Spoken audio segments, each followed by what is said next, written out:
Hello guys भाई आ जाओ भाई, welcome back to another video. भाई कैसे हो सब? नमस्ते, केम हो, सत श्री अकाल, अस्सलाम वालेकुम, क्यों होना जो कैसा क्या है, Ram Ram guys, I hope सब बढ़िया होगा। ठीक है, और वी आर बैक विद अपनी 15 मिनट सीरीज कर दिया है मैंने नाम, क्योंकि अब 15 मिनट तक तो जा ही रही है वीडियो। मैं ट्राई कर रहा हूँ जैसे बिजनेस एनवायरनमेंट वगैरह वाले चैप्टर की 10 मिनट में कवर हो गई, बट मैं मैक्स ट्राई करता हूँ 15 मिनट में हो जाए। ठीक है, क्योंकि अब चैप्टर थोड़े तो बड़े आएंगे, तो 10 मिनट्स थोड़ा सा हार्ड है, but 15 minutes is fine I guess. ठीक है, तो 15 मिनट्स में तो मैं ट्राई करता हूँ हो ही जाएगा। यस, और ऑल्सो कि आज तो मैं डेट भी चेंज करनी है भाई, जून स्टार्ट हो गया है इस बार, तो पता ही नहीं चल रहा है यार, टाइम नहीं पता चल रहा।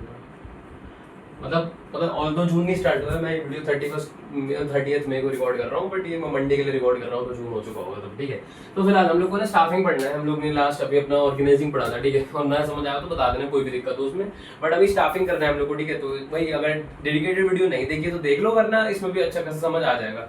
बट वही है, इसमें थोड़ा सा जो मतलब मैं डीपली पढ़ाऊंगा वो थोड़ा सा मिस हो जाएंगे, हो सकता है थोड़े छोटे मोटे अनइंपॉर्टेंट टॉपिक्स में हटा दूँ। वही सब है, जैसे अब रिक्रूटमेंट में इंटरनल में कौन से आते हैं मैं मुंह से बता दूंगा, बट एक्सटर्नल में बहुत सारे आते हैं, तो मैंने लिखे नहीं क्योंकि बहुत टाइम लगेगा। ठीक है, थोड़े बहुत मैं बता भी दूंगा। ठीक है, चलो खैर स्टाफिंग से स्टार्ट करते हैं। ठीक है, तो स्टाफिंग होता है, देखो बेसिकली स्टाफिंग मतलब एक अपनी कंपनी में राइट स्टाफ रखना, मतलब राइट पर्सन रखना। ठीक है, staffing means having the right person at the right job, having the right qualification, doing the right work at the right time. मतलब एक तरीके से समझ लो कि मतलब एक ऐसा इंसान रखना जो हमारे काम के लिए एकदम सही है। ठीक है, हम लोग की रिक्वायरमेंट्स है उसके हिसाब से एकदम सही है, उस बंदे को स्टाफ रखना बेसिकली। ठीक है, अब स्टाफिंग की इंपॉर्टेंस क्या है? स्टाफिंग की इंपॉर्टेंस क्या है? सबसे पहला filling the roles with competent person. मतलब जो भी हमारे जो देखो एक तरीके से दो चीजें होती हैं। देखो जो दो फर्म है ना वो सेम रिसोर्सेज प्रोवाइड कर सकती है। ठीक है, बट वो सेम ह्यूमन रिसोर्स प्रोवाइड नहीं कर सकती। मान लो हम दोनों, मेरी कंपनी है, मेरे कंप्यूटर की कंपनी है, हम दोनों ने सेम एक बेसिकली बिल्डिंग खरीद ली और उसमें सेम मशीनरी लगा के रख दी। ठीक है, अब अगर हो सकता है कि उसकी कंपनी के एम्प्लॉय अच्छा काम कर जाए मेरी कंपनी के साथ, तो हम उसकी कंपनी आगे निकल जाएगी। ठीक है, तो बेसिकली कॉम्पिटेटेंट मतलब जो कॉम्पिटेटिव बेसिकली पर्सनल स्टाफ होता है उसको हायर करने में हेल्प करता है। ठीक है, नेक्स्ट आ जाता है placing right person at the right job. देखो जब स्टाफिंग हम करते हैं ना, तो हम लोग इंसान से पहले पूछते हैं कि उसका इंटरेस्ट क्या है। ठीक है, अभी तुम लोग यहाँ सिलेक्शन के प्रोसेस में तुम्हें पढ़ोगे। ठीक है, मैं बताऊंगा तुम्हें कि ना स्टाफिंग जब भी हम बंदे की करते हैं तो हम उससे पूछते हैं कि उसका इंटरेस्ट कौन सी फील्ड में, और उसी फील्ड के हिसाब से उसे जॉब देते हैं। ठीक है, तो right person at the right job हो ही जाता है। ठीक है, थर्ड आ जाता है ग्रोथ ऑफ एंटरप्राइज। देखो अब ना मैंने वही बताया कि दो कंपनी है वो सेम रिसोर्सेज प्रोवाइड कर सकती है, बट सेम स्टाफ नहीं प्रोवाइड कर सकती। ठीक है, तो अगर हमारी कंपनी का स्टाफ बेटर होगा तो हमारी एंटरप्राइज की ग्रोथ होगी ऑफ कोर्स। ठीक है, नेक्स्ट आ जाता है optimum utilization of human resources. ठीक है, मतलब देखो स्टाफिंग फंक्शन इसलिए बनाया जिससे हम लोग ना ऑप्टिमम यूटिलाइजेशन कर सके ह्यूमन रिसोर्सेज का। हम लोग सब कुछ देखते हैं कि कितना काम करना है उन्हें और क्या क्या करना है उनके बेनिफिट के लिए, तो सब कुछ होता है, इसलिए ऑप्टिमम यूटिलाइजेशन होता है ह्यूमन रिसोर्स का। ठीक है, फिर लास्ट आ जाता है improve job satisfaction and moral of employees. देखो अगर तुम ना एम्प्लॉय से पूछ के करोगे कि भाई आपका इंटरेस्ट किस फील्ड में, और मेरे से कोई पूछ ले कि आपका इंटरेस्ट किस फील्ड में, बोलूंगा मेरा तो गेमिंग में है, नहीं जिसमें मैं इंटरेस्ट है, मतलब मेरा मान लो बैडमिंटन में है, मतलब कंपनीज में नहीं होगा, मान लो मेरा एचआर में इंटरेस्ट है, मेरा मार्केटिंग में इंटरेस्ट है, फाइनेंस में इंटरेस्ट है, तो अगर मेरे से ना कोई कंपनी में कोई इंटरेस्ट पूछेगा ना, तो मेरे को ऐसा लगेगा कि हाँ यार यहाँ मेरी भी केयर होती है, यहाँ पे मेरा भी कुछ टेक है यहाँ पे, ऐसा नहीं है कि मैं बस काम कर रहा हूँ यहाँ पे, ये लोग मेरे को भी केयर करते हैं थोड़ा बहुत। ठीक है, तो उसके क्या होगा, जॉब सेटिस्फेक्शन इंप्रूव होगा और मॉरल ऑफ द एम्प्लॉयज बढ़ेगा, मतलब उन दोनों के बीच में भाईचारा बढ़ेगा एक तरीके से समझ लो। ठीक है, फिर आया था स्टाफिंग का प्रोसेस। देखो हर चैप्टर में प्रोसेस आया, तो इस चैप्टर में भी प्रोसेस आएगा। स्टाफिंग का प्रोसेस है हमारा इसकी शॉर्ट फॉर्म है ERSPTPPC। ठीक है, ERSPTPPC।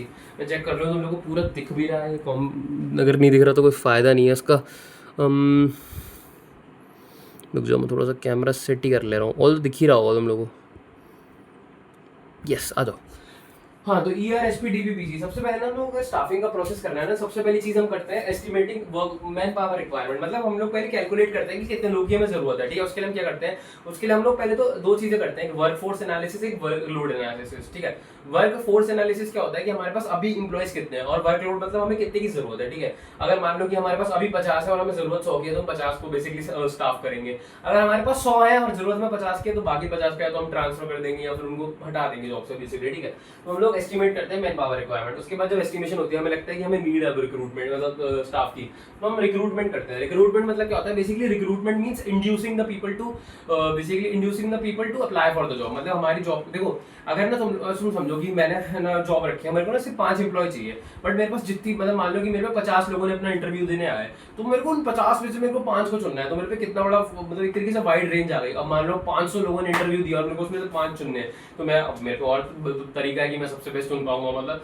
वो है ना मेरे पे एक तरीके से वाइडर वो हो गई, वैरायटी हो गई, ठीक है, एक तरीके से देखा जाए तो, ठीक है। और अगर मेरे पे इंटरव्यू भी 5 देने आए और उन 5 को मुझे चूज करना पड़ जाए तो फायदा क्या है, ठीक है। फिर तो मैं मतलब रिक्रूटमेंट लेना ही बेकार है मेरा एक तरीके से, ट्रेनिंग क्या ही ले रहा हूँ मैं, मतलब तो वही है कि रिक्रूटमेंट मीन्स बेसिकली इंड्यूसिंग, ठीक है। इंड्यूसिंग मतलब स्टिमुलेटिंग है, इंड्यूसिंग मतलब लोगों को इंस्पायर करो, मोटिवेट करो कि वो हमारी कंपनी के लिए बेसिकली इंटरव्यू दें, या फिर बेसिकली इंड्यूस करो उनको, जिससे वो हम लोग की कंपनी में अप्लाई करें, ठीक है। तो वही रिक्रूटमेंट मीन्स इंड्यूसिंग और stimulating the employ, so that employ basically inducing और stimulating the person, so he और she can basically apply for the job, ठीक है, apply for the vacant job in a basically company, ठीक है। उसके बाद जब रिक्रूटमेंट हो जाता है, मैंने स्टाफिंग लिख दिया, ये गलत है, सिलेक्शन होगा, ठीक है। रिक्रूटमेंट उसका रहेगा सिलेक्शन, ठीक है। देखो रिक्रूटमेंट में हम लोग क्या करते हैं, बेसिकली उन लोगों का बेसिकली वो लेते हैं ना, एक तरीके से इंटरव्यू लेते हैं, उसके बाद सिलेक्शन में हम लोग बेस्ट 5 को या फिर बेस्ट जितने भी हम चाहिए उनको सेलेक्ट कर लेते हैं, ठीक है। तो सिलेक्शन में हम लोग बेस्ट को चूज कर लेते हैं, ठीक है। अब देखा जाए तो रिक्रूटमेंट एक नेगेटिव प्रोसेस है और सिलेक्शन एक पॉजिटिव प्रोसेस, मतलब सॉरी उल्टा बोल दिया, रिक्रूटमेंट एक पॉजिटिव प्रोसेस और सिलेक्शन एक नेगेटिव प्रोसेस है। क्यों क्यों बोलते हैं ऐसा? देखो रिक्रूटमेंट में ना ज्यादा से ज्यादा लोगों को ऐसा लगता है, मतलब उनको मतलब एक तरीके से उनको दिल से लगता है कि हाँ मान लो कि मेरे को अब मैं यार मेरे दिल में आया कि चलो गूगल में अप्लाई करने की मेरे पे है, अब मैं अप्लाई कर देता हूँ, ठीक है। मेरे को उन लोगों ने बोला अप्लाई कर सकते हो तो मैंने कर दिया, तो मेरे को ना एक तरीके से खुशी मिलेगी कि हाँ यार मैंने अप्लाई कर दिया, क्या पता मुझे जॉब मिल जाए, ठीक है। तो ये एक तरीके मतलब बेसिकली क्या कह रहा हूँ एक तरीके से, ठीक है, नेगेटिव मतलब नेगेटिव नहीं है ये प्रोसेस, ठीक है, ये पॉजिटिव है। क्योंकि देखा जाए तो पॉजिटिव इसलिए क्योंकि ज्यादा से ज्यादा लोगों को उम्मीद मिल रही है कि उनको जॉब मिल सकती है, ठीक है। और देखो सिलेक्शन में क्या होता है, सिलेक्शन में ना जितने लोग सेलेक्ट होते हैं उनसे ज्यादा तो रिजेक्ट हो जाते हैं। मान लो कि 50 लोग हैं, मैंने उनमें से 5 सेलेक्ट किए तो 45 तो रिजेक्ट होगा, ठीक है। इसलिए नेगेटिव प्रोसेस है, क्योंकि इसमें सेलेक्ट जितने लोग होते हैं उससे ज्यादा तो रिजेक्ट ही हो जाते हैं बेसिकली, ठीक है। तो ये हमारा नेगेटिव प्रोसेस है, ठीक है। नेक्स्ट आ जाता है प्लेसमेंट एंड ओरिएंटेशन। अब जब सिलेक्शन हो जाता है एम्प्लॉय का, फिर उसको हम प्लेस करते हैं जॉब पे जहाँ पे उसको काम करना है, और उसका ओरिएंटेशन कराते हैं। ओरिएंटेशन मतलब उसको फैमिलियर करवाते हैं, ठीक है। अब देखो नया कोई एम्प्लॉय आएगा, ठीक है, तो वो थोड़ा सा शाय रहेगा सब लोगों के बीच में, तो हम लोग क्या करते हैं उसको सब लोगों के साथ इंट्रोड्यूस करवाते हैं, उसको एक राउंड पे लेके जाते हैं, सबसे इंट्रोड्यूस करवाते हैं। बहुत सी कंपनियां बेसिकली सेमिनार्स वगैरह भी कराती हैं जहाँ पे वो नए एम्प्लॉयज को बेसिकली इंट्रोड्यूस करवाती हैं, और भी मतलब बहुत सी चीज होती है। ओरिएंटेशन मतलब बेसिकली फैमिलियर करना या फिर इंट्रोड्यूस करना पुरानी एम्प्लॉय को, जिससे वो अपनी शाइनेस को ओवरकम कर सके, ठीक है। फिर आ जाता है ट्रेनिंग एंड डेवलपमेंट। आप देखो एक बंदे को प्लेस कर दिया, अब उसको ना रेगुलर ट्रेनिंग देते हैं, डेवलपमेंट देते हैं, जिससे वो उसकी स्किल्स बेटर होती रहे, ठीक है। ट्रेनिंग दोगे तो क्या होगा, बेसिकली उसकी स्किल्स बेटर होंगी, ठीक है। फिर जब ट्रेनिंग देते हैं उसके बाद क्या होता है, परफॉर्मेंस अप्रेजल होता है। मतलब हम लोग ना स्टार्टिंग में क्या करते हैं, बेसिकली जब हम लोग बेसिकली एम्प्लॉय को ज्वाइन करवाते हैं तो उसको महीने के स्टार्टिंग में ही कह देते हैं, फिर जितना भी टाइम पीरियड होता है उसके स्टार्टिंग में कह देते हैं कि एटलीस्ट हम लोग को ना 50 यूनिट प्रोड्यूस करवाना है, मान लो एग्जांपल के लिए दे रहा हूँ, ठीक है। तो हम लोग उसको स्टैंडर्ड बता देते हैं स्टार्टिंग में, ठीक है। उसके हिसाब से फिर वो पूरे महीने काम करता है। मान लो उसने 50 में से सिर्फ 30 यूनिट बनाया है, ठीक है, तो उस हिसाब से फिर उसका प्रमोशन या करियर प्लानिंग की बात होती है। मान लो उसने बहुत अच्छा काम किया, ठीक है, अपने स्टैंडर्ड से ज्यादा काम कर दिया तो उसका प्रमोशन भी हो जाता है, करियर प्लानिंग वगैरह भी होती है, ठीक है। फिर लास्ट में हम कंपनसेशन डिसाइड करते हैं बेसिकली कितना पैसा देंगे और कैसे तरीके से देंगे। बेसिकली टाइम बाउंड होगा, मतलब मंथली पेमेंट होगा, डेली बेसिस पे होगा, वो सब चीजें डिसाइड करते हैं, ठीक है। तो वो सब आ जाता है कंपनसेशन में, ठीक है। उसके बाद आ जाते हैं एलिमेंट्स ऑफ स्टाफिंग। देखो ये सब हमने पढ़ा, ये सब स्टाफिंग में होता है, बट इस स्टाफिंग के ना मेन 3 एलिमेंट्स है। सबसे पहला है रिक्रूटमेंट, दूसरा है सिलेक्शन और तीसरा ट्रेनिंग। ये पढ़ना है चैप्टर खत्म, ठीक है। रिक्रूटमेंट में मैंने वैल्यू बता दिया कि रिक्रूटमेंट मींस इंड्यूसिंग और stimulating more number of employees so that they can apply for the jobs, ठीक है, for the basically for the vacant jobs in a company, ठीक है।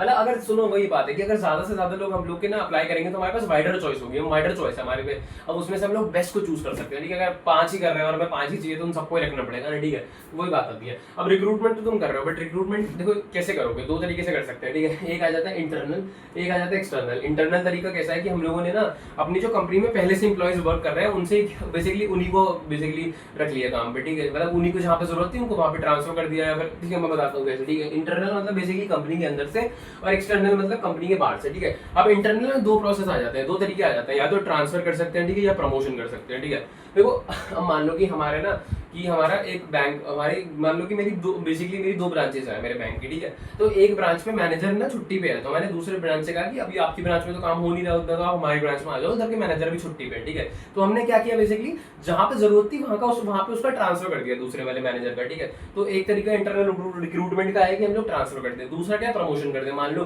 कि एक हमें अपर लेवल मैनेजर की जरूरत थी और हमारा लोअर लेवल मैनेजर जो था हमें लगता था कि वो केपेबल है, इनफ केपेबल है कि वो काम कर सकता है ऊपर वाले का, ठीक है। तो हम क्या करते हैं, उसका प्रमोशन कर देते हैं हम। अब बेसिकली अब तुम्हें डिफरेंस बताऊं तो ट्रांसफर मतलब बेसिकली हॉरिजॉन्टल, ट्रांसफर मतलब हॉरिजॉन्टल शिफ्ट होता है, क्योंकि देखो पहले भी वो बैंक मैनेजर था, अब भी वो बैंक मैनेजर है, बस उसके काम करने की जगह बदली है, बट उसकी सैलरी भी सेम है और उसकी रिस्पेक्ट वगैरह भी सेम है, ठीक है। बट जब अगर हम प्रमोशन कर रहे हैं तो प्रमोशन को हम वर्टिकल ट्रांसफर कहते हैं, क्योंकि एक तरीके से वर्टिकल बेसिकली ट्रांसफर नहीं कहते, वर्टिकल मूवमेंट कहते हैं एक तरीके से, क्योंकि वहां पे हम लोग की देखो सैलरी भी बढ़ती है, ठीक है, एंड रिस्पेक्ट भी बढ़ती है और बेसिकली रिस्पॉन्सिबिलिटीज भी बढ़ती है, ठीक है। तो वो हो गया वर्टिकल ट्रांसफर एक तरीके से, ठीक है। तो ये आ जाता है इंटरनल में। फिर एक्सटर्नल में बहुत तरीके आ सकते हैं। एक्सटर्नल मतलब बेसिकली हम लोगों ने बाहर से रिक्रूट करे एम्प्लॉयज, ठीक है। इंटरनल मतलब कंपनी के अंदर से कर लिया, एक्सटर्नल मतलब बाहर से किया। एक्सटर्नल के तो बहुत तरीके हो सकते हैं, 10-12 तो बुक में दे रखे हैं, मैं एक दो बता देता हूँ। जैसे एडवर्टीजमेंट कर दिया हम लोगों ने, ठीक है, टेलीविजन में बेसिकली एडवर्टीजमेंट कर दिया, या अपने Naukri.com, Monster.com वगैरह होते हैं उनमें अपना अप्लाई कर दिया, या वो ब्रोकर्स वगैरह होते हैं उनके पास चलेगा कि हमको भैया एम्प्लॉय चाहिए, वो दिलवा दो, ठीक है। ब्रोकर्स वगैरह होते हैं, ठीक है, दलाल लोग, ठीक है, वैसे मैं नहीं कह रहा हूँ, ठीक है। और बहुत सी कंपनी है, बहुत सी और भी तरीके हो सकते हैं, जैसे कि मान लो कि हमने अपनी फैक्ट्री जो है जहाँ पे हमारी फैक्ट्री है, हमने बाहर फैक्ट्री के गेट के बाहर बेसिकली पेपर पेस्ट कर दिया कि हम लोग को बेसिकली स्वीपर की जरूरत है या फिर पियोन की जरूरत है, वो सब लोगों की जरूरत है। तो लोग क्या करते हैं, उसको पढ़ते हैं और अंदर जाकर इंटरव्यू देते हैं और सेलेक्ट हो जाते हैं। तो ये सब आ जाता है एक्सटर्नल में, ठीक है। उसके बाद आता है सिलेक्शन, ठीक है। सिलेक्शन मैंने तुम्हें बताया पॉजिटिव प्रोसेस, नेगेटिव प्रोसेस है, क्योंकि जितना नंबर ऑफ लोग सेलेक्ट होते हैं उससे ज्यादा रिजेक्ट हो जाता है, ठीक है। अब सिलेक्शन का भी एक प्रोसेस होता है, ऐसा तो नहीं हमने कोई भी ऐसी 5 देख के सेलेक्ट कर दी है। ये प्रोसेस पता नहीं मुझे कि हर कंपनी फॉलो करती है या नहीं करती, बट ये एक स्टैंडर्ड जो बेसिकली हमारी बुक में गिवन है वो मैं बता रहा हूँ, ठीक है। तो इसकी शॉर्ट फॉर्म ऐसा कोई नहीं है, बट तुम्हें याद तो करना ही पड़ेगा, ठीक है। मैं सिलेक्शन टेस्ट होता है, इसमें 5 टेस्ट होते हैं, उसकी शॉर्ट फॉर्म बता दूंगा, बट ये थोड़ा सा याद करना पड़ेगा, ठीक है। इसकी शॉर्ट फॉर्म चलो देखते हैं अगर बन जाए तो, ठीक है। तुम लोग भी बताना कोई कमेंट में अगर तुम लोगों को बनानी आती, ठीक है। तो सबसे पहले ना हम लोग क्या करते हैं, सिलेक्शन में सबसे पहले प्रोसेस में हमारी चीज आती है प्रीलिमिनरी स्क्रीनिंग। तो प्रीलिमिनरी स्क्रीनिंग मतलब हम लोग ना जब बेसिकली जॉब के लिए वो करते हैं कि हम एडवर्टीज करते हैं, तो हम उसमें देते हैं कि हम लोग को मिनिमम रिक्वायरमेंट इतनी चाहिए।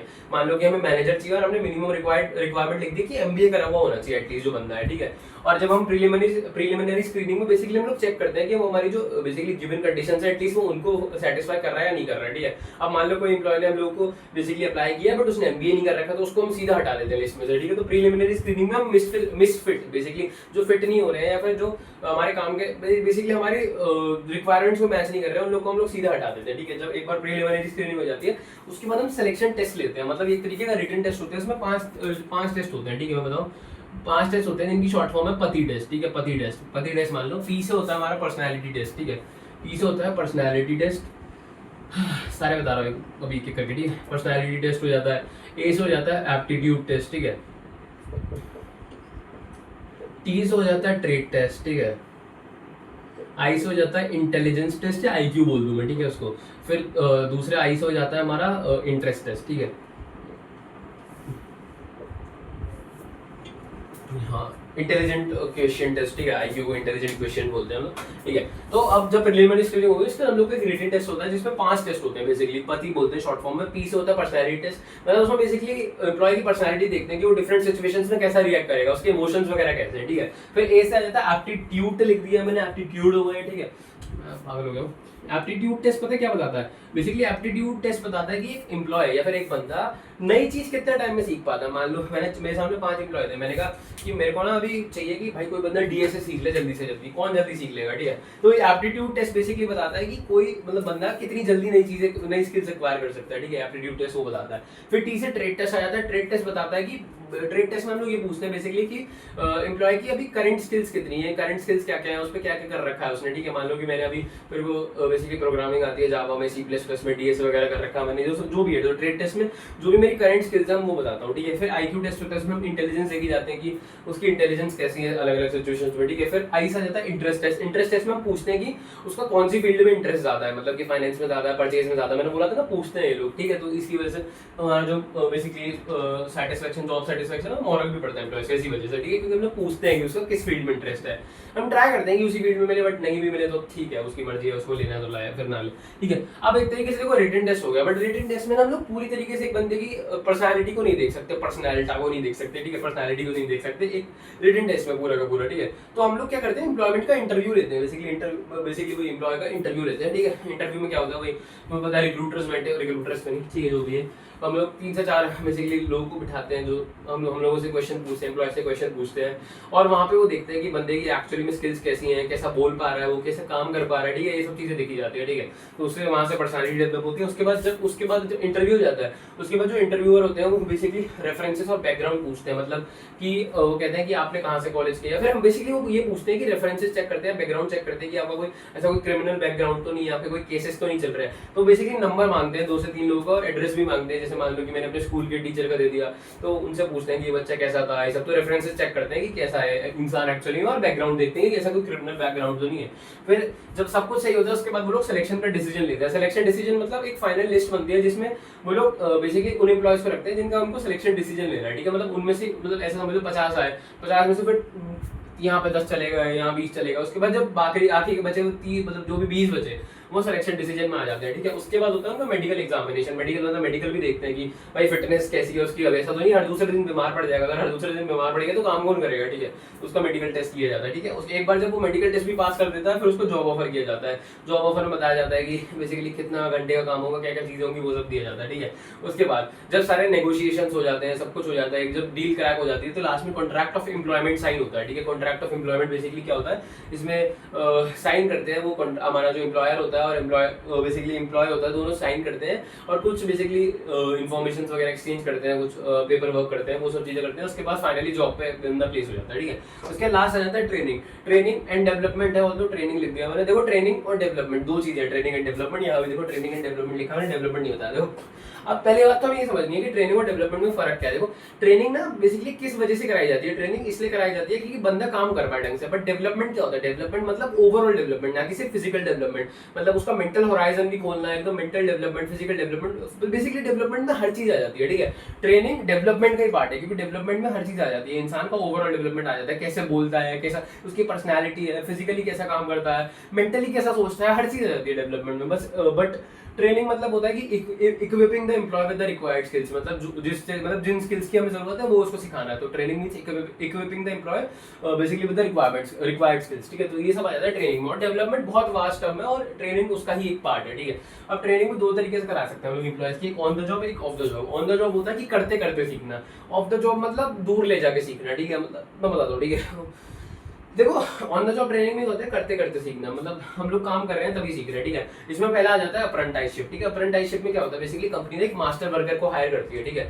वो बेसिकली काम करता है और जो सारे एम्प्लॉयज होते हैं वो उसको देखते हैं, ऑब्जर्व करते हैं और काम सीखते हैं। हल्के हल्के जब वो काम पूरा सीख जाते हैं तो वो मास्टर वर्कर की जगह ले लेते हैं और मास्टर वर्कर हमारा ऑब्जर्वर बन जाता है, ठीक है। तो ये होता है अप्रेंटिसशिप ट्रेनिंग। सेकंड आ जाता है इंटर्नशिप। इंटर्नशिप तो तुम्हें पता है कि कंपनीज वगैरह होती है, बेसिकली वो कॉलेजेस में जाती है, वहां से लोग हायर करती है, ठीक है। इंटर्नशिप करवाती है उनको और उनको थोड़ा सा स्टाइपेंड पे करती है और उनसे काम करवाती है। तुम्हें पता है कॉलेजेस वगैरह होता है, ठीक है, इंटर्नशिप।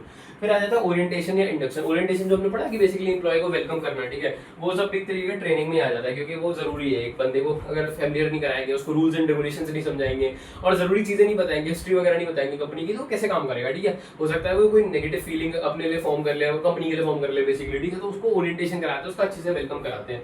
इंडक्शन को भी ओरिएंटेशन ही बोलते हैं, एक ही चीज है, ठीक है। उसके बाद आ जाता है ऑफ द जॉब। देखो ऑन द जॉब मतलब हम लोग करते करते सीख रहे हैं, तो ऑफ द जॉब मतलब हम काम से दूर जाके सीख रहे हैं। मतलब मान लो मैं एक ऐसी कंपनी में काम, मेरे को ऐसी जगह पे काम करना है जहाँ पे जो कंपनी, मान लो मेरे को ऐसी मशीन पे काम करना है जो बेसिकली 10 करोड़ की मशीन है, ठीक है। 10 करोड़ की मशीन है, अगर वो खराब हो गई तो सोचो कितना बड़ा लॉस होगा अपना बेसिकली ओनर का, ठीक है। तो वो क्या करते हैं ऐसे केस में, क्या करते हैं जब बेसिकली नए एम्प्लॉयज आए होते हैं ना, तो उनको ऐसे डेलिकेट या फिर कॉस्टली जो मशीन होती है उनको सीधा हैंडल नहीं करते, उनको हाथ में दे देते, ऐसा नहीं कि हाथ में दे देंगे सीधा मशीन, ठीक है।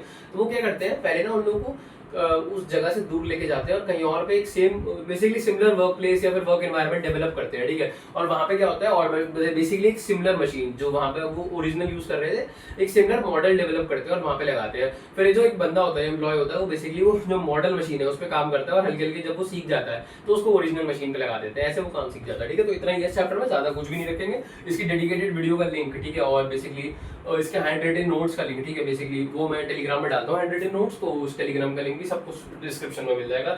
और इसके अलावा मैं अकाउंट्स और इकोनॉमिक्स की या आईडी वगैरह जो भी कहूँ उनकी भी वीडियो रेगुलर अपलोड कर रहा हूँ, तो वो भी चेक कर सकते हो।